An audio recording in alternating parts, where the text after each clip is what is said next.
চলে এলাম বায়োলজির পরবর্তী একটি ক্লাস নিয়ে। তাহলে চলো দেখে নি এই ক্লাসে আমরা কি আলোচনা করব। দেখো, এর আগের ক্লাসে আমরা ব্রেন সম্পর্কে পড়েছিলাম। ব্রেন সম্পর্কে কি পড়েছিলাম, যে ব্রেন 12 জোড়া নার্ভ দিয়ে তৈরি। এই ব্রেনকে আমি তিন ভাগে ভাগ করতে পারি, একটা হচ্ছে অগ্র মস্তিষ্ক, একটা হচ্ছে মধ্য মস্তিষ্ক, একটা হচ্ছে পশ্চাৎ মস্তিষ্ক। এর আগের ক্লাসে আমরা কেবল অগ্র মস্তিষ্ক সম্পর্কে পড়েছিলাম। এই ক্লাসে আমরা মধ্য মস্তিষ্ক এবং পশ্চাৎ মস্তিষ্ক সম্পর্কে জানবো। তাহলে চলো শুরু করি। আচ্ছা, এই যে মধ্য মস্তিষ্ক, এটাকে আমি দুভাগে ভাগ করতে পারি, একটা হচ্ছে কার্পোরা আর একটা হচ্ছে সেরিব্রাল পেন্ডিকাল। দেখো, এই যে কার্পোরার কাজটা কি দেখে নাও।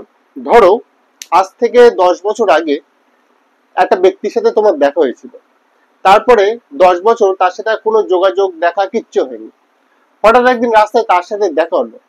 যখন তার সাথে দেখা হলো, তোমার ব্রেনে অটোমেটিক মনে হচ্ছে এই লোকটাকে আমি কোথাও দেখেছি, এই লোকটাকে আমি কোথাও দেখেছি।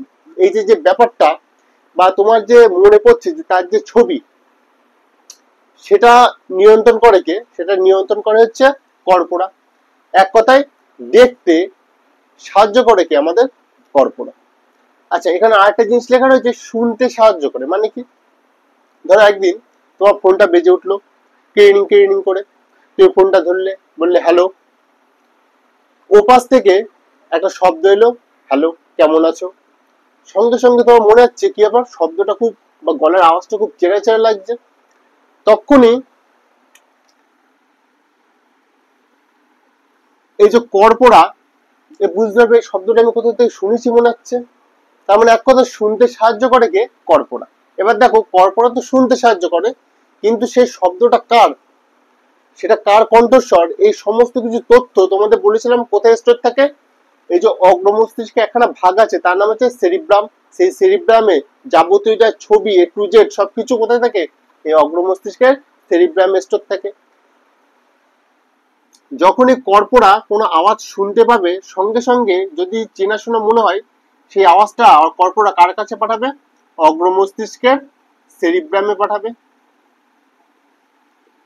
আর সেরিব্রাম সেই শব্দটা নিয়ে সার্চ করবে, করে কি করবে?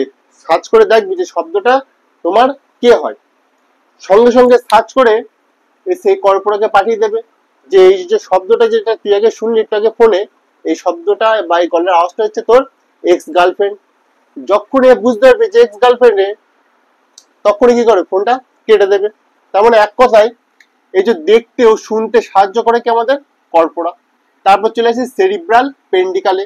দেখো, এটা ধরো আমাদের মাথা, আর এই যে আমাদের যে শীত দ্বারা যাচ্ছে পিঠের এখান থেকে, এর ভিতরে কি রয়েছে? স্পাইনাল কর্ড, তাই তো? এটা হচ্ছে মস্তিষ্ক, এটা হচ্ছে স্পাইনাল কর্ড।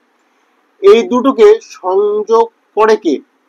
মানে এই দুটোকে একটা না কেউ তো সংযোগ করে রেখেছে। সেই সংযোগটা করে কে?